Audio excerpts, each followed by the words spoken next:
السلام علیکم اسٹوڈینٹس، آج ہم ENG 504 کے لانگ کویسچن پڑھیں گے جو فائنڈ پاس پیپر میں آ چکے ہیں۔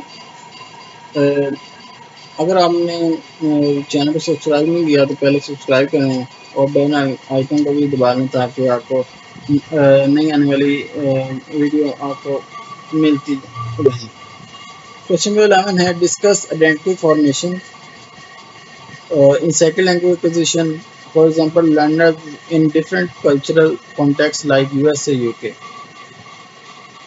آئیڈینٹی فارمیشن سے مراد ہے کہ دوسری زبان سیکھتے ہوئے طالب علم اپنی جو شناخت بھی بناتا ہے۔ مثلا امریکہ یا برطانیہ جیسے ممالک میں طالب علم نئی زبان ثقافت کو بناتا ہے، اس کا لہجہ ایسنٹ جو ہوتا ہے بہتر ہوتا ہے، اعتماد کانفیڈنس میں اضافہ ہوتا ہے، مختلف جو کلچر ہیں اس کے لوگوں سے رابطہ قائم کرنا آسان ہو جاتا ہے۔ بعض اوقات جو طالب علم ہوتا ہے نا اپنی مادی جو ثقافت اور نئے جو ثقافت دونوں کے مطابق اپنی شناخت بناتا ہے۔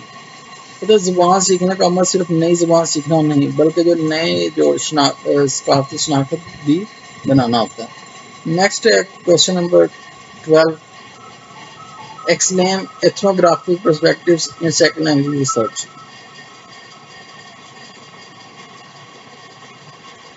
کہتے ہیں ethnographic perspective studies language learning natural setting through observation participation.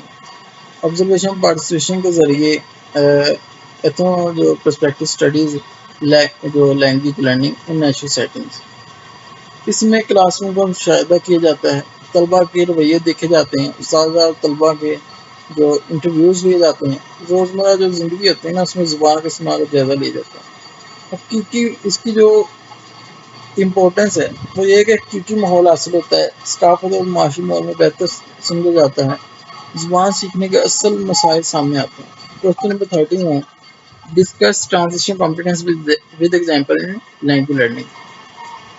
زبان سیکھنے کا درمیانی مرحلہ ہے، جو ٹرانزیشن کمپیٹنس ہوتا ہے نا زبان سیکھنے کا ایک درمیانی مرحلہ ہے جہاں طالب علم مکمل دوسری زبان نہیں بولتا لیکن پہلے سے جو بہتر زبان استعمال کرنے لگتا ہے۔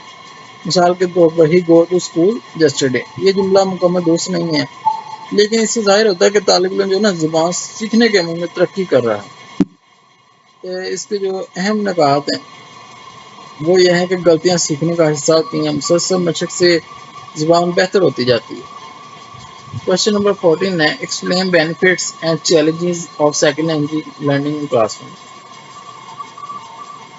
اس کے ایڈوانٹیجز ہیں کہ کمیونیکیشن اسکل جو ہوتی ہے نا آپ کی بہتر ہوتی ہے، سوچنے اور سمجھنے کی صلاحیت میں اضافہ ہوتا ہے، جو مختلف ثقافتیں ہیں اس کے بارے میں آگاہی پیدا ہوتی ہے، آگے تعلیم اور جو ملازمت کے بہتر موقع ملتے ہیں، آپ کو آگے کانفیڈنس میں اضافہ ہوتا ہے۔ اس کے چیلنجز جو ہے نا وہ یہ ہے کہ زبان کی لیک آف پریکٹس، زبان کی کم مشق ایک ہوتا ہے، مادری زبان کا اثر ہوتا ہے، انزائٹی ہوتی ہے، بڑے کلاس روم، اچھے ماحول کی کمی، اگر اچھا استاد مناسب ماحول مستقل مشق ہو تو ان مشکلات پر قابو پایا جا سکتا ہے۔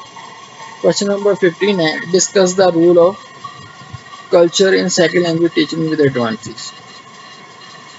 تو زبان سیکھنے کا ایک اہم کلچر اہم حصہ ہے، زبان سیکھنے کا اہم حصہ ہے کیونکہ زبان اور ثقافت ایک دوسرے سے گہرا تعلق رکھتے ہیں۔